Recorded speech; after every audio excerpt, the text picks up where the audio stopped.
So let discuss कि क्या है अंडरस्टैंडिंग इंश्योरेंस श्योरिटी बॉन्ड्स। सो ये जो इंश्योरेंस श्योरिटी बॉन्ड्स हैं, अब इसमें श्योरिटी का एक कॉन्सेप्ट है।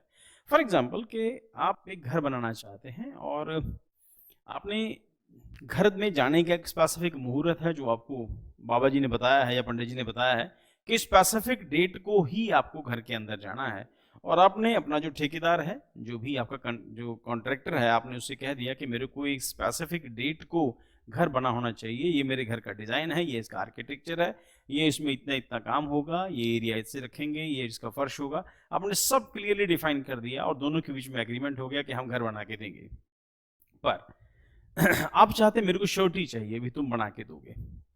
अगर तुमने नहीं बना के दिया तो उस केस में वो कहता है कि ऐसा है कि फिर आप मेरे से आप एश्योरेंस ले लो, और एश्योरेंस के लिए दो तरीके हो सकते हैं। एक तो है बैंक गारंटी हो सकती है, और बैंक गारंटी के अंदर एस्पेक्ट ये है कि जब भी वो बैंक गारंटी रखे, बैंक गारंटी आपको देगा, तो इसका मतलब ये है कि बैंक रिस्पॉन्सिबिलिटी दे रहा है कि अगर आपका घर ऑन टाइम तैयार नहीं हुआ, या वो जो स्पेसिफाइड मटेरियल है वो अगर यूज नहीं किया गया, या घर अगर गिर गया, इतने जितना जो टाइम स्पैन हमने बताया है, इतने टाइम स्पैन में अगर घर बना तो इसकी क्वालिटी अच्छी नहीं हुई, तो बैंक उसकी रिस्पॉन्सिबिलिटी लेगा। अगर ऐसा कोई भी नुकसान होगा तो हम उसको आपको पे करेंगे। इसके लिए बैंक क्या करेगा, बैंक जो कॉन्ट्रैक्टर है उसको कहेगा कि तुमने ये जो बैंक गारंटी मेरे से खरीदनी है, इसके लिए तुम्हें कुछ ना कुछ कोलेट्रल रखना पड़ेगा। कोलेट्रल मतलब कुछ ना कुछ गिरवी रखना पड़ेगा। अब उसमें उससे वो फीस रखवा सकता है, 1,00,000, 2,00,000, 5,00,000, जितने का भी घर की जो कॉस्ट है उसके एवरेज के अकॉर्डिंगली। अब क्या होगा कि कॉन्ट्रैक्टर एक ऐसी जो कंस्ट्रक्शन जो एक ऐसा सेक्टर है जहां पर हमेशा पैसे की स्कार्सिटी रहती है, अवेलेबिलिटी ऑफ कैश की दिक्कत रहती है, क्योंकि पैसा तो आपको तब मिलेगा जब आपका जो प्रोजेक्ट है वो कंप्लीट हो जाएगा। ठीक, तो जब तक कंप्लीट नहीं होगा तब तक तो लगना ही है। उसमें मशीनरी भी है, उसमें मजदूर भी है, उसमें रॉ मटेरियल भी है, उसमें जो छोटे मोटे हिकअप्स हैं, लैंड को लेके इशू आ गया, इलेक्ट्रिसिटी वायर का कोई इशू आ गया, और लैंड एक्विजिशन को लेके हो गया, पीपल एजिटेशन हो गया, उस प्रोसेस में हो सकता है कि कॉस्ट बढ़ जाए। कोरोना पीरियड में ऐसा हुआ, जब लेबर अवेलेबल नहीं थी तो इंटरनेशनल मार्केट के अंदर जो ऑयल के जो प्राइसेस थे, ऑयल के प्राइसेस तो खैर वो बैलेंस थे, पर आयरन और सीमेंट के प्राइसेस अचानक से बहुत बढ़ गए, क्योंकि कंस्ट्रक्शन उस टाइम पे अपने पीक पर चल रहा था। तो ऐसी कंडीशन में हो सकता है कि ऑन टाइम प्रिपरेशन नहीं हो या ऑन टाइम कंस्ट्रक्शन नहीं हो जाए।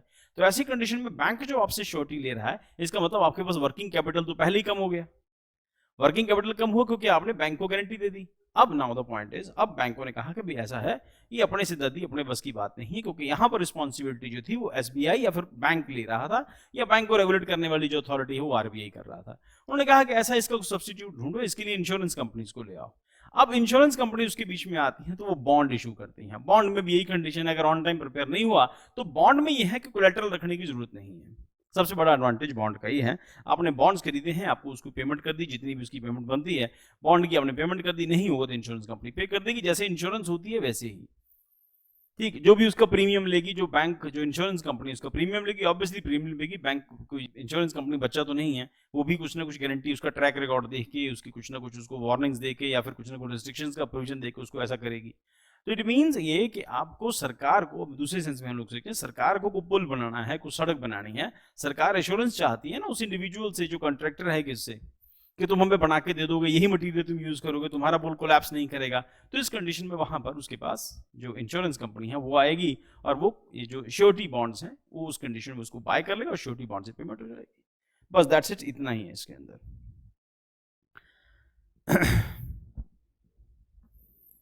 अब in recent times, approximately 700 insurance surety bonds with a cumulative value of around 3,000 crore have been issued by insurance company. ध्यान रखना, इंश्योरेंस कंपनी इशू करेगी और इसके साथ कोलेट्रल कोई नहीं होगा इसके अंदर।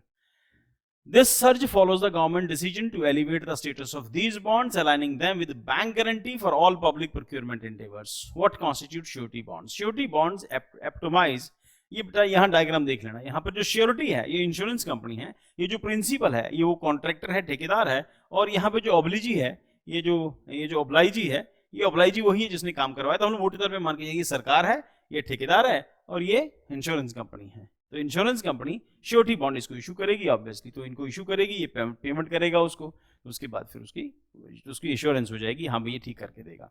अब what constitutes surety bonds? A surety bond epitomizes the commitment to assume responsibility for the debts, default or failure of another party.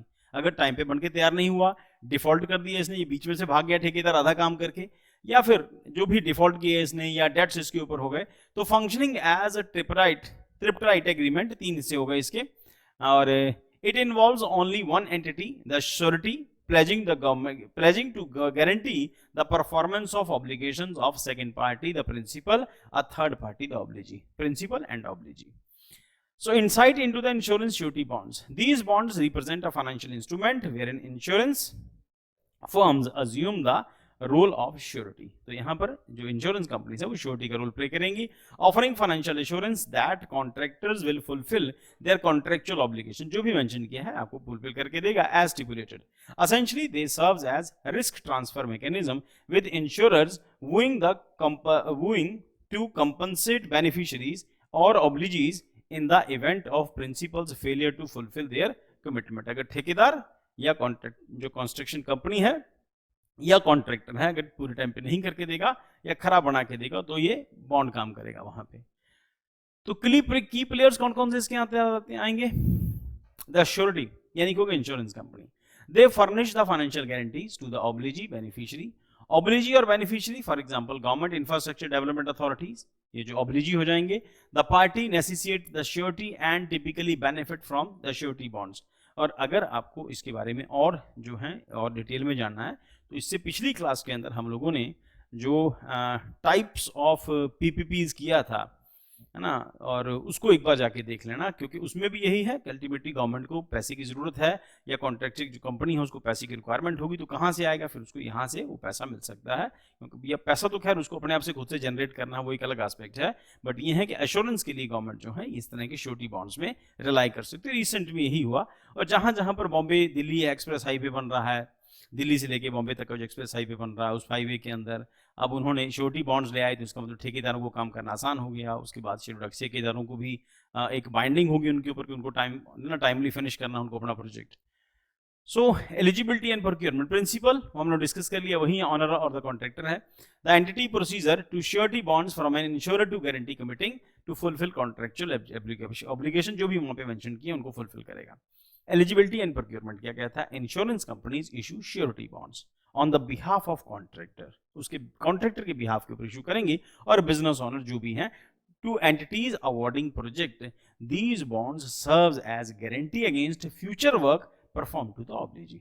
और अभी तो आपको जमीन दिखाई है, आपको बताया गया है कि प्रोजेक्ट ये है, इतने करोड़ का प्रोजेक्ट है, इतने लाख का प्रोजेक्ट है, तो आपको इसको तैयार करना है। पहले ही बॉन्ड वगैरह साइन हो जाएंगे, उसके साथ श्योरिटी बॉन्ड उसको पहले से ही जो भी ऑब्लिजी है उसको मिल जाएंगे। बेनिफिट्स ऑफर्ड, तो इनहेंस सिक्योरिटी सबसे पहला यही है। Surety bonds bolster security measures to infrastructure projects shielding both contractor and principals. Financial flexibility क्या है? Unlike bank guarantees, surety bonds insurance does not mandate substantial collateral for contractors. This liberates significant funds, empowering contractor to allocate resources towards business expansion. Contractual assurance क्या है? Principals are assured that contractual terms and business agreement will be honored in accordance with the mutually agreed upon terms. जो पहले से हम लोगों ने शर्तें लिखी हैं उसके अकॉर्डिंगली ही सब कुछ पूरा होगा। शर्तें उसके पास हैं, बॉन्ड उसके पास हैं, अगर वो पूरा नहीं करता तो इंश्योरेंस कंपनी जो है उसको कंपनसेट करेगी। अब इंश्योरेंस कंपनी को क्या मिल रहा है? उसको फीस मिल रही है।